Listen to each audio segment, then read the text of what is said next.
Kama ni mara yako ya kwanza unatembelea chaneli yetu ya Top 5 Media, tunakuomba ubonyeze neno subscribe, kisha kwa chini itatokea alama ya kengele. Tunakuomba ubonyeze kengele hiyo ili uwe wa kwanza kupokea taarifa katika chaneli yetu. Asante.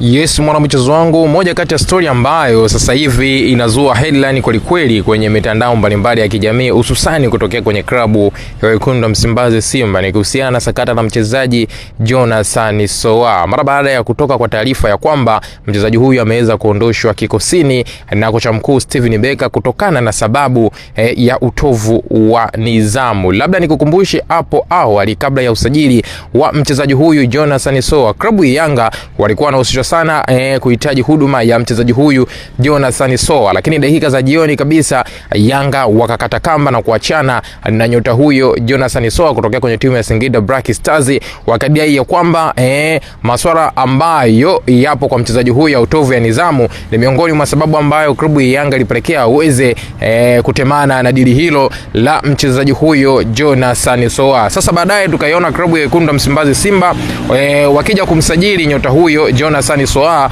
kwenye kipindi cha dirisha kubwa la usajili, na yalizuka maneno mengi na yote hayo ni kutokana na usajili wa mchezaji huyo Jonathan Soa. Mara baada sasa ya nyota huyo kuweza kutoa ndani ya kikosi hiko cha klabu ya Simba, mengine yamezidi kujiri kuhusiana na nyota huyo. Ukiachana na taarifa hiyo niliyokuambia kwamba mchezaji huyo ameweza kuondoshwa kwenye kikosi cha klabu ya Simba na kocha mkuu wa timu hiyo Steven Becker kufuatia utovu wa nidhamu ambao aliweza kuonyesha wakati timu ipo mazoezini kwa ajili ya maandalizi ya mchezo dhidi ya Dodoma Jiji. Sasa kuna taarifa nyingine hapa ipo inasambaa sana kwenye mitandao mbalimbali ya kijamii, nami nikaona niweze kukusogezea mwanamchezo wangu ili naye uweze kufahamu kuhusiana na kile ambacho kinaendelea huko ndani ya klabu ya Simba. Lakini kabla sijakusogezea moja kwa moja hii taarifa, naomba nikukumbushe jambo moja la kimsingi kabisa, mwanafamilia wangu. Kama wewe hii ndio time yako ya kwanza na join nasi hapa, hakikisha unakwenda kusubscribe channel yetu kwa kubonyeza maneno mekundu yaliyo chini ya video hii